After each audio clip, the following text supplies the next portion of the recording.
And I'll put some of the blame on me on Friday night. I was pretty down after the game, but not just of our players. I didn't like our half-court execution, but I also didn't like what I did as a coach. I think I could have made some adjustments.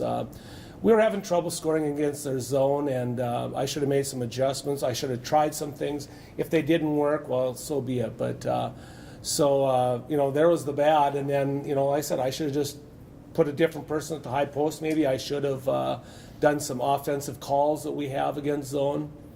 And then you turn around and, it probably looked bleak again there, down 4 and very, very late in the game and come back and won. So it was the tale of, and we've been kind of that way all year where, we've lost a lot of heartbreakers, but we've also had some really nice wins, whether it was Mankato in overtime or Bemidji in double overtime, at Southwest State in overtime. So we've also had some nice wins.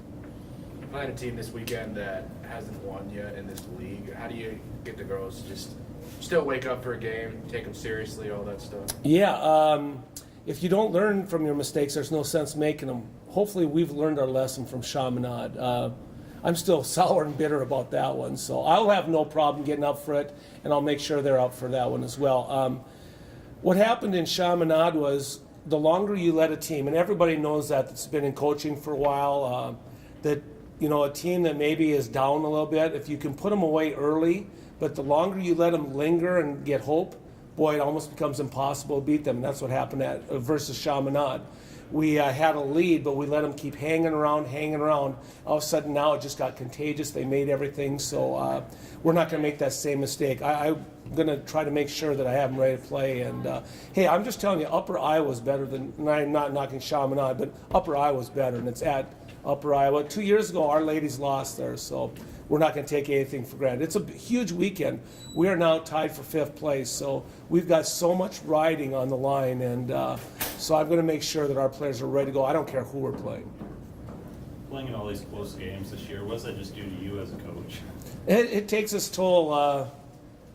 Dad was telling me this past week, he said, I see frustration out of you that I haven't seen, and so it takes its toll on a coach, but that's why you sign up for this business. If you don't love it, my old coach back at Crosby Divide County once said, if you don't love it, don't do it. You got to love coaching because this is what you go through, and I think he was right on that.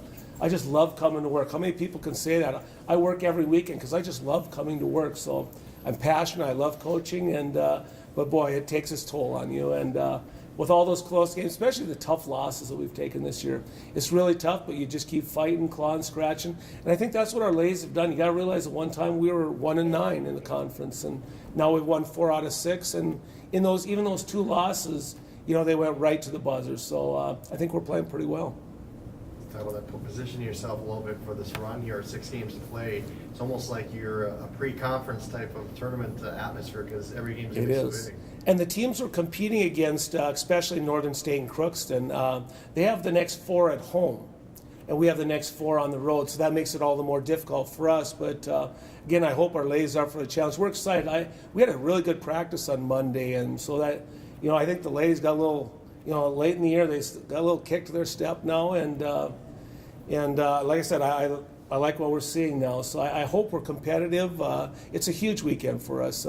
Winona, we split with last year, so probably the people in this area are familiar with them. They've got 4 starters returning.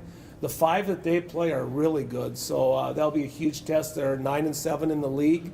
And then to bounce back, our longest road trip of the year, we got to get ready for Upper Iowa the next night. So, again, the worst case scenario would be we got to have a split. Now, of course, we always try for a sweep, but a split wouldn't be the worst thing in the world.